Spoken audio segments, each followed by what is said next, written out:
Maulana Yusuf rahimahullahu ta'ala menuliskan di dalam kitabnya yang bernama Hayatus Sahabah tentang satu kisah du'a'uhu sallallahu alaihi wasallam li ummatihi wa du'a'uhu sallallahu alaihi wasallam li Aisyah radhiyallahu anha.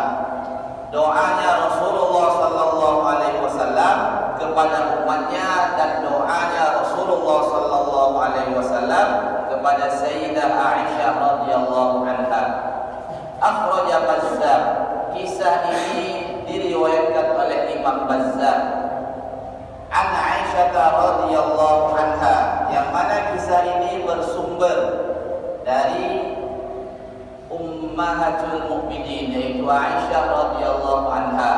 Qalat, Aisyah berkata, lamma ra'aitu an-nabiy sallallahu alaihi wasallam tiba nafsin, tatkala saya melihat Rasulullah sallallahu alaihi wasallam dalam keadaan sakit, qultu, saya berkata, kata Aisyah, ya Rasulullah, ud'ullah li, ya Rasulullah, doakanlah kepada Allah untuk saya. Qala Rasulullah sallallahu alaihi wasallam, kemudian Rasulullah mendoakan Aisyah, Allahumma ighfir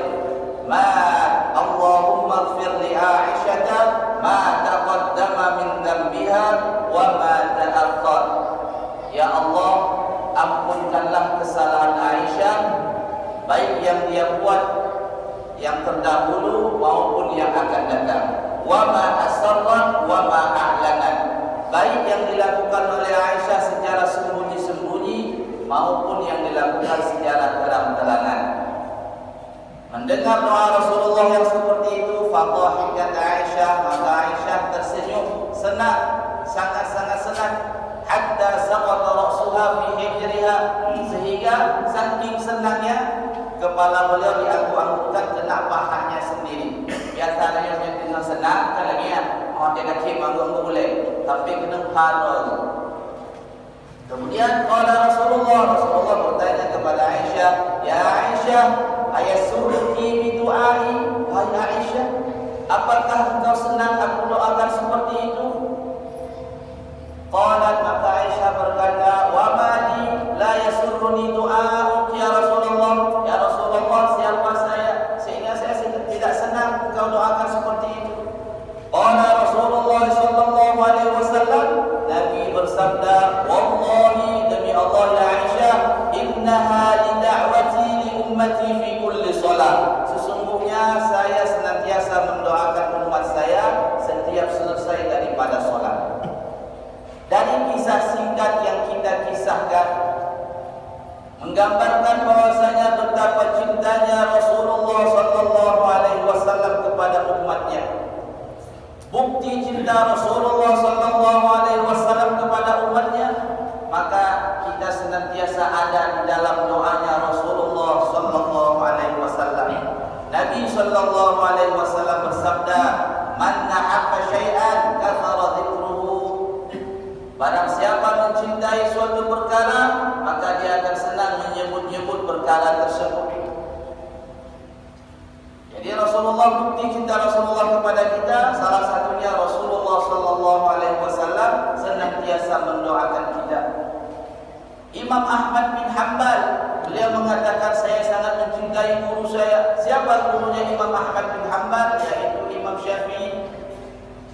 Beliau mengatakan bahwasanya selama 40 tahun saya mendoakan guru saya di dalam sujud saya, kata Imam Hanbal. Ini bukti cinta Imam Ahmad bin Hanbal kepada gurunya. Hari ini bukti cinta kita kepada orang tua. Kita semua mengaku cinta kepada kedua orang tua kita. Adakah hari ini setiap solat kita mendoakan mereka? Alim ulama mengatakan minimal dalam sehari semalam 5 kali kita mendoakan kedua orang tua kita. Ini minimal. Yang mana hari ini kita semua cinta kepada orang tua kita. Yang mana hari ini kita mengatakan cinta kepada istri kita. Adakah hari ini kita mendoakan istri kita?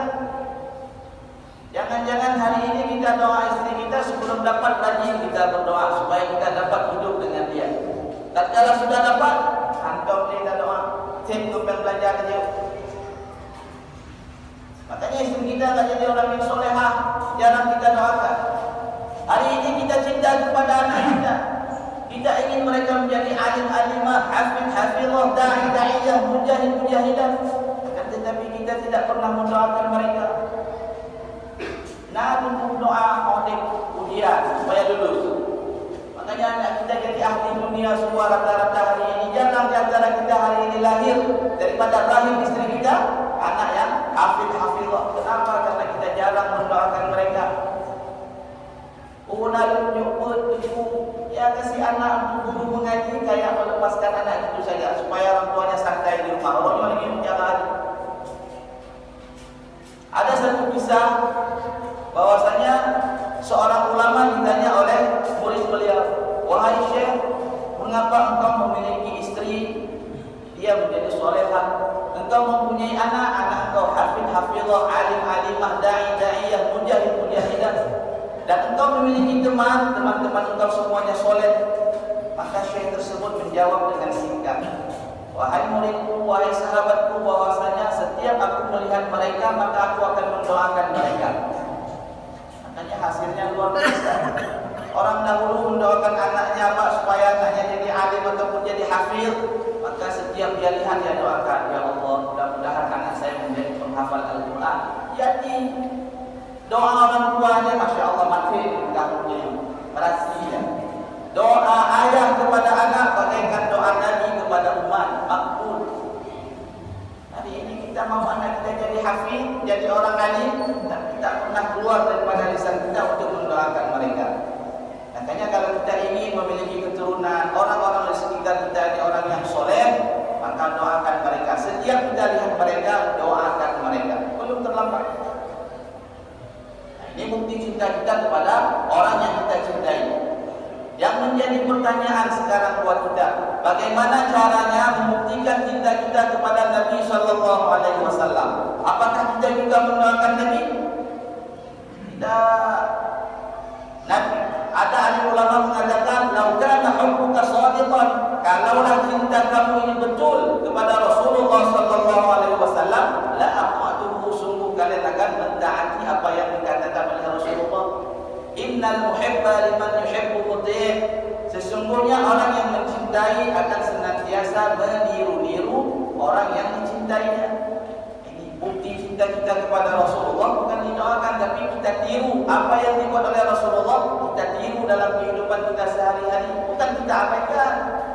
Bahkan bukan kita cemohkan. Anak-anak hari ini sudah ramai pakai baju jubah, PNS, dokter, orang awam yang tak pernah belajar pakai baju jubah, pakai baju gamis.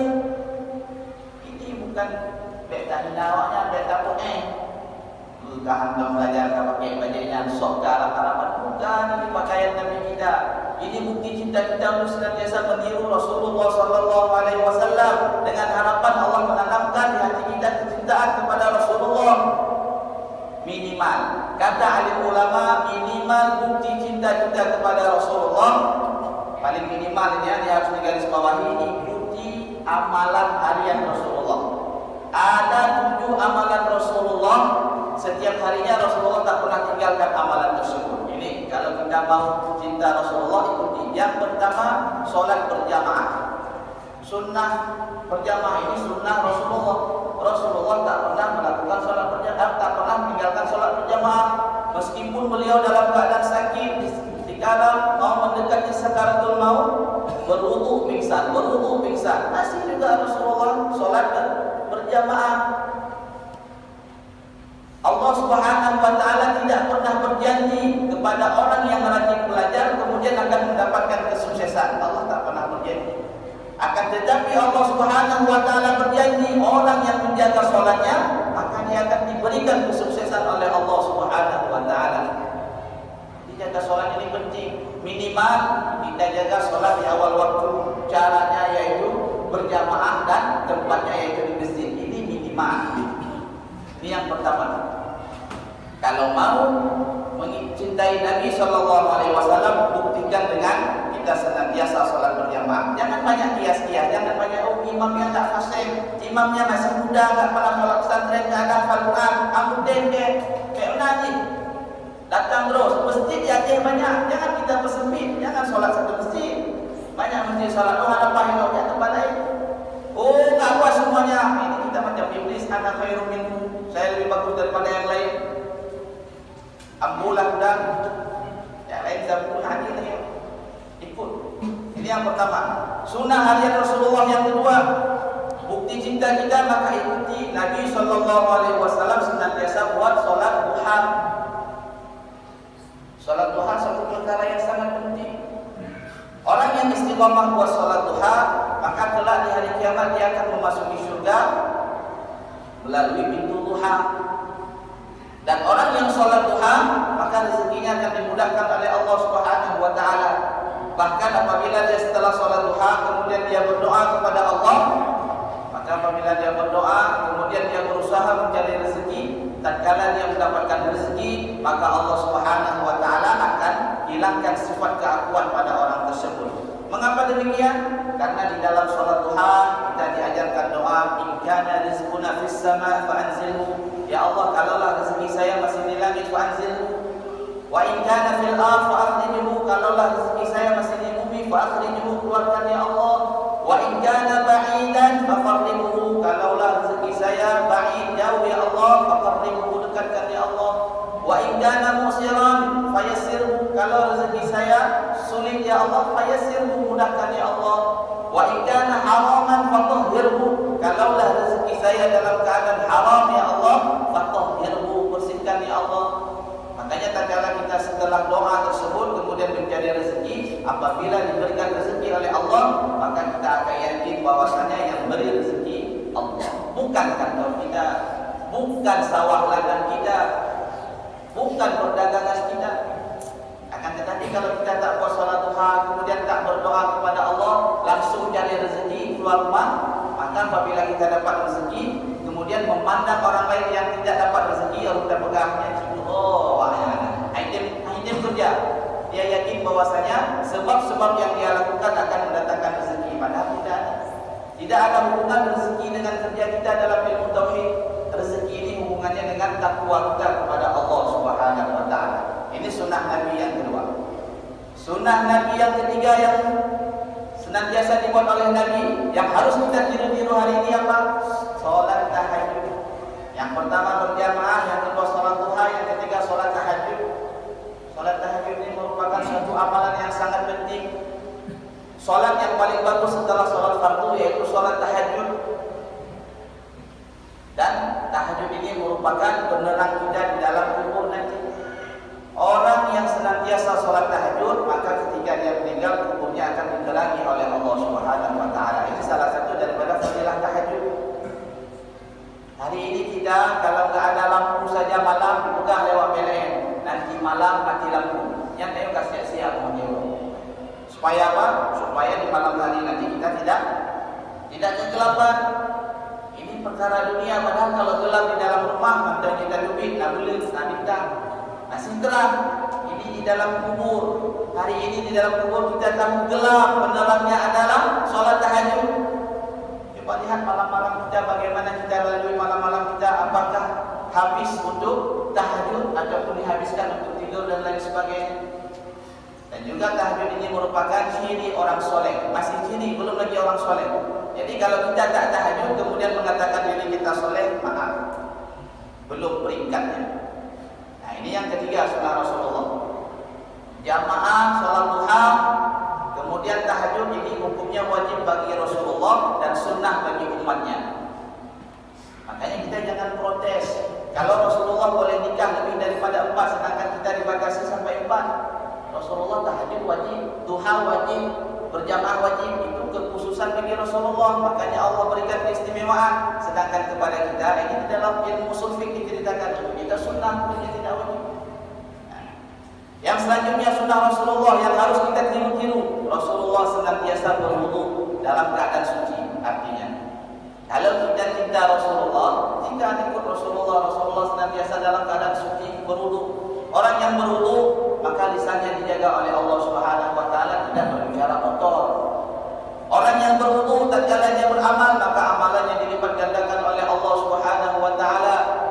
Orang yang berwudu, maka kemana dia pergi senantiasa bersama orang tersebut. Jadi kalau kita menjaga wudu, bahkan Bilal bin Rabah meskipun beliau seorang budak, akan tetapi senantiasa dia berwudu, senantiasa dia suci. Orang yang masih hidup, Rasulullah sallallahu alaihi wasallam telah mendengar telapak kaki Bilal berjalan di surganya Allah Subhanahu wa taala. Luar biasa. Tidak ada susah berwudu, Pak. Kalau di Timur Tengah mungkin kita susah untuk mendapatkan air pada satu tempat. Kalau kita di mana-mana air ada, melimpah ruah air. Masya Allah. Ini yang keempat. Yang kelima, sunnah Rasulullah yang dilakukan setiap hari, yaitu Rasulullah senantiasa baca Al-Quran. Ini sunnah Rasulullah. Coba pasang target dalam diri kita, saya enggak keluar rumah pagi hari melainkan saya sudah baca Al-Quran. Kenapa demikian? Karena saya cinta Rasulullah. Mau tiru-tiru Rasulullah. Bagi yang PNS juga pasang target, sebulan sekali dapat gaji. Don hang pucuk gaji, punya anak khatam Al-Quran, pasang target supaya ada semangat. Yang tanya cocok gaji itu khatam Quran tidak ada. Pasang target, makanya kehidupan kita kurang berkah, jarang baca Quran. Dan kehidupan kita ini kurang dimudahkan sama Allah karena kita jauh daripada Al-Quran. Maka coba tanamkan diri kita belum keluar rumah sebelum kita membaca Al-Quran. Kalau kita PNS belum ambil gaji, ya sebulan tanggal 1 kalau bikin PNS atau tanggal 3 sebelum kita mengkhatamkan Al-Quran. Bagi pelajar, kalau dia tak khatam Al-Quran, uang jajan sehari 10.000 kok 5 lebih. Buat peraturan demikian supaya apa? Supaya suasana Al-Quran ada. Ini perkara dunia kita pasang terus targetnya, Masya Allah. Himbauan daripada orang-orang dunia kita lakukan hari ini, sedangkan himbauan daripada Allah dan Rasulnya kita abaikan hari ini. Pelanggarnya dibiarkan. Akan tetapi perkara dunia, himbauan dunia senantiasa kita ikuti. Kenapa? Karena kita tak pernah cerita tentang kehebatan Allah, tidak pernah cerita tentang kebesaran Allah, sehingga Allah hari ini benci. Perintah-perintahnya diabaikan, seluruh saja itu. Tapi perintah dunia, Masya Allah. Kalau hari ini kita punya kerisauan, sebagaimana hari ini kita risau kalau enggak ikut himbauan-himbauan yang hari ini dihimbaukan kepada kita, kalau kita risau, maka orang rumah kita enggak bakalan keluar rumah enggak pakai tudung. Anak-anak kita enggak mungkin enggak bisa baca Quran karena kita risau macam mana mereka harus bisa baca Quran, macam mana mereka harus tutup aurat, macam mana mereka harus menjaga hukum Allah. Kalau kita punya kerisauan, tapi 1000 sayang, Masya Allah, hari ini tak ada risau kita untuk agama. Yang risau untuk bab dunia saja, takut mati. Padahal mati itu sunatullah. Takut ada juga mati. Kalau kita betul-betul beriman, orang yang imannya full, bukan imannya yang lobek. Kalau agama berkurang, amalan agama berkurang dari dirinya, dia akan merasa sedih. Sebagaimana Abu Bakar Siddiq radhiyallahu anhu pernah mengatakan, ayam musuddin wa ana hayy. Apakah mungkin agama berkurang sementara Abu Bakar masih hidup? Ini iman full. Kalau iman lobek, kemana? Amalan berkurang biasa saja, dia amalan akhirat berkurang. Ada zikir di masjid dia tak pergi, biasa saja. Ini iman lobek. Ada pengajian di kampungnya dia tak hadir. Ini iman lobek. Ada himbauan dari orang-orang dunia, dia ikutin. Nah, ini betul-betul lobek. Masya Allah. Malu kita sama Allah. Nah, ini saya kadang pernah kejadian, Ustaz, tak pakai masker. Contoh, bukan kita bilang orang pakai masker. Yang suruh itu, saya tengok tak pernah ada solat jemaah. Dia pakai celana pucuk lagi, Masya Allah. Bukan apa, artinya saya sedih. Ini curhat, sedih. Hari ini mengapa himbauan tersebut terlalu kita gaung-gaungkan, sedangkan hukum Allah kita gaungkan. Bahkan hari ini diajar syirik kita, Pak, dalam yang tauhid sedih. Kita yang tahu sedih. Ingat Covid, ingat masker. Jangan demikian. Ingat Covid, ingat Allah. Kemudian baru pakai masker. Ubah. Syirik itu syirik. Diajarkan syirik tanpa kita sadar. Memang harus disampaikan. Bukan disinggung, harus disampaikan. Kasihan. Kasihan orang awam. Di mana-mana tulis. Sekarang tulis. Setiap waktu sholat, tutup semua kita pergi sholat berjamaah. Baru mantap. Baru semua penyakit diangkat oleh Allah Subhanahu wa taala. Ini sunnah Nabi yang kelima. Sunnah Nabi yang keenam apa? Sedekah. Nabi SAW senantiasa setiap hari bersedekah. Makanya sedekah itu paling bagus di pagi hari. Bangun pagi pergi masjid, bawa duit. Kalau ada challenge. Kalau kita tahu ada tetangga yang fakir miskin, kasih mereka. Setiap kita sedekah di pagi hari, maka malaikat doa kepada kita, ya Allah berkahkanlah rezeki si fulan ya Allah, mudahkanlah si fulan ya Allah, jauhkanlah si fulan daripada bala. Tapi kalau kita bakhil, duit banyak masuk tapi tak sedekah, masya Allah, ini bala dekat sama kita. Jadi Nabi mengatakan, dawu mardakum bisadaqah, obati penyakitmu dengan memperbanyak sedekah. Dan juga Allah Subhanahu wa taala akan mengangkat bala di suatu tempat manakala kita gemar untuk bersedekah. Boleh di rundang ini kita buat, masya-Allah, wajibkan setiap hari kita bersedekah. Mulai sekarang gaung-gaungkan tentang sunnah-sunnah Rasul, gaung-gaungkan tentang perintah-perintah Allah. Supaya apa? Supaya kebesaran dunia dicampur sama Allah di hati kita. Kalau terjadi apa-apa pun dengan perkara dunia, tak ada masalah sama kita. Yang masalah itu kalau akhirat hilang pada diri kita. Yang terakhir, yang ketujuh sunnah Rasulullah, yaitu silaturahmi. Dalam riwayat yang lain istighfar. Ini kita sampaikan yang silaturahmi, sunnah yang ketujuh, yang harian Rasulullah buat senantiasa. Silaturahmi ini perkara yang penting. Salah satu amalan ahli surga yaitu senantiasa bersilaturahmi. Silaturahmi ini bukan perkara dunia, tapi silaturahmi perkara akhirat. Arti perkara akhirat apa? Dia datang kepada saudara dia mengajak untuk ketaatan kepada Allah, dia mengajak untuk beribadah kepada Allah, dan dia mengajak untuk menunaikan perintah-perintah Allah Subhanahu wa taala. Ini silaturahmi yang diharapkan oleh agama kita. Bahkan dalam satu riwayat dikatakan di hadis Nabi, apabila di kampung tersebut ada 3 amalan, maka bala bencana diangkat oleh Allah Subhanahu wa taala. Yang pertama apa amalannya? Yang pertama salat berjamaah. Manakala Allah mau menurunkan suatu bala, dilihat di tempat tersebut, kampung tersebut ada salat berjamaah, maka bala tersebut dipindahkan ke kampung lain yang tidak hidup jamaahnya. Hanya jadi itu berbala oleh Allah. Yang kedua, apabila di kampung tersebut ada orang yang bangun malam, nangis dia kepada Allah, maka tatkala mau diturunkan bala oleh Allah, dipindahkan ke tempat yang lain yang tak ada tahajudnya. Yang ketiga, manakala Allah mau menurunkan suatu bala, di kampung tersebut ada orang yang bersilaturahmi karena Allah, maka bala tersebut dijauhkan oleh Allah Subhanahu wa taala. Coba sekarang bagi pemimpin bilang sama umatnya, rakyatnya seperti itu. Kita pakai hukum Allah, hukum dunia kita pakai juga, hukum nomor 2, hukum Allah nomor 1. Jadi selama masjid tak penuh, selama kita tak pernah silaturahmi karena Allah, selama kita malam tak tahajud, maya bala diangkat sama Allah. Jadi hadirin sidang jamaah Jumat yang dirahmati Allah Subhanahu wa taala, mudah-mudahan tausiah singkat ini menjadi bahan renungan kepada kita bahwasanya bukti cinta kita kepada Rasulullah yaitu senantiasa mengikuti sunnah-sunnahnya Rasulullah sallallahu alaihi wasallam, dan bukti cinta kita kepada orang di sekitar kita senantiasa mendoakan mereka.